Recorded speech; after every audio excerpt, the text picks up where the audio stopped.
ನಮ್ಮ ರಾಜ್ಯ ನಾಯಕರಾಗಿರ್ತಕ್ಕಂಥ ಮಾವಳಿ ಶಂಕರ್ ಅವರು ಮಾತನಾಡಬೇಕಂತ ಕೇಳ್ಕೊಳ್ತಾರೆ. ಪರಮೇಶ್ವರ ಅವರನ್ನ ನಾನು ಅತ್ಯಂತ ಗೌರವಪೂರ್ವಕವಾಗಿ ಸ್ವಾಗತಿಸ್ತಾ ಇದ್ದೇನೆ. ಆಗಿ ನಿಂತಂತವರು ನಮ್ಮ ಮಾನ್ಯ ಉಪಮುಖ್ಯಮಂತ್ರಿಗಳ ತಂದೆಯವರಾದಂಥ ಪೂಜ್ಯ ಗಂಗಾಧರಯ್ಯ ಅವರನ್ನ ನಾವು ಇಲ್ಲಿ ನೆನಪು ಮಾಡಿಕೊಳ್ಬೇಕಾಗುತ್ತೆ. ಜಾತಿಗಳು ಪರಿಶಿಷ್ಟ ಜಾತಿಯ ಪಟ್ಟಿಯಲ್ಲಿದ್ದಾವೆ. ಸುಮಾರು 51 ಪರಿಶಿಷ್ಟ ಪಂಗಡದ ಪಟ್ಟಿಯಲ್ಲಿದ್ದಾವೆ. ನಾವು ಪರಿಶಿಷ್ಟ ಜಾತಿಯವರು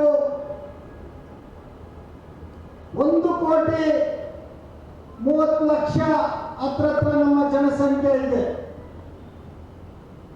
51 ಜಾತಿಗಳಿರುವಂಥ ಪರಿಶಿಷ್ಟ ಪಂಗಡದಲ್ಲೂ ಕೂಡ ಸುಮಾರು 60 ಲಕ್ಷಕ್ಕೂ ಮೇಲ್ಪಟ್ಟು ಜನಸಂಖ್ಯೆ ನಮ್ಮದಿದೆ. ಆದರೆ ದುರಂತ, ನಾವು ಇವತ್ತಿಗೂ ಉಪಮುಖ್ಯಮಂತ್ರಿಗಳಾಗಲೇ ಇರಬೇಕಾ?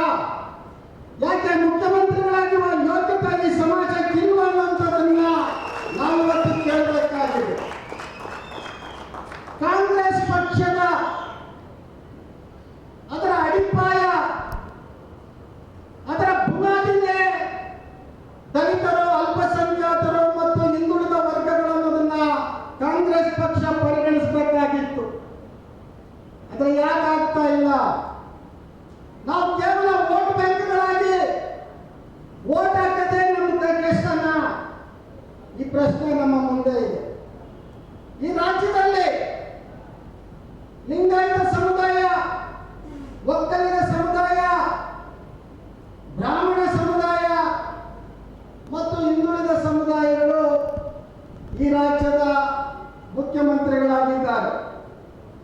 ಆದರೆ ಯಾಕೆ ದಲಿತ ಸಮುದಾಯ ಇವತ್ತಿಗೂ ಕೂಡ ಮುಖ್ಯಮಂತ್ರಿಗಳಾಗೋದಕ್ಕೆ ಅವಕಾಶ ಆಗಲಿಲ್ಲ?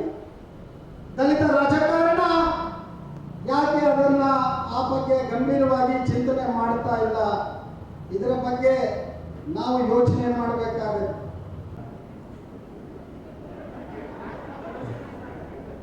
ಬಹಳ ಸ್ಥಿಮಿತವಾಗಿ 4 ಮಾತುಗಳನ್ನ ತಮ್ಮ ಜೊತೆಯಲ್ಲಿ ಹಂಚಿಕೊಳ್ತೇನೆ ಅಷ್ಟೇ. ಮಾತನಾಡೋದಕ್ಕೆ ಮುಂಚೆ ಬಾಬಾ ಸಾಹೇಬರಿಗೆ ನನ್ನ ನಮನಗಳನ್ನ ಸಲ್ಲಿಸಿ, ಇವತ್ತು ದಲಿತ ಹೋರಾಟ ಈ ದೇಶದಲ್ಲಿ ಹೊಸದೇನಲ್ಲ. ಸ್ವತಂತ್ರ ಪೂರ್ವದಲ್ಲಿ, ಸ್ವತಂತ್ರದ ನಂತರ ಹೋರಾಟ ನಡೆದಿದೆ. ಆ ಹೋರಾಟ ಇನ್ನೂ ಕೂಡ ಮುಂದುವರೆದಿದೆ. ಎಲ್ಲಿ ಮುಗಿಯುತ್ತೆ ಅಂತ ಗೊತ್ತಿಲ್ಲ ನನಗೆ. ಈ ದೇಶದಲ್ಲಿ ಭೂಮಿ ಎಲ್ಲರಿಗೂ ಸಿಗ್ಬೇಕು.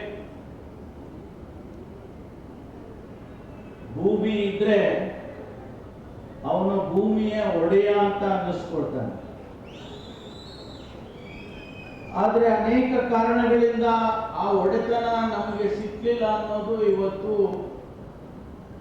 ಬಹಳಷ್ಟು ಜನರಿಗೆ ಈ ದೇಶದಲ್ಲಿ ನೋವಿದೆ. ಶಿಕ್ಷಣ ಸಿಗಬೇಕು. ಶಿಕ್ಷಣ ಸಿಕ್ಕಿದ್ರೆ, ನೀವು ವಿದ್ಯಾವಂತರಾದ್ರೆ ಪ್ರಜ್ಞೆ ಬರುತ್ತೆ. ಪ್ರಶ್ನೆಯನ್ನ ಕೇಳುವಂತ ಶಕ್ತಿ ಬರ್ತದೆ. ಆ ಶಿಕ್ಷಣದ ಶಕ್ತಿ ಏನು ಅಂತ ಹೇಳಿದ್ರೆ,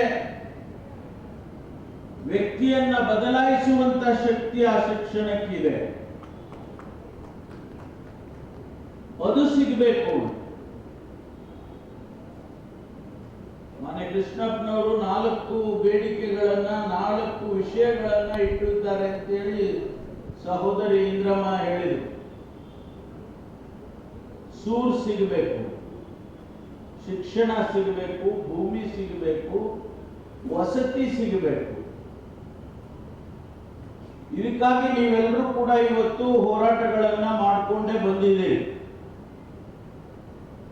ನಾನು ಹೆಚ್ಚು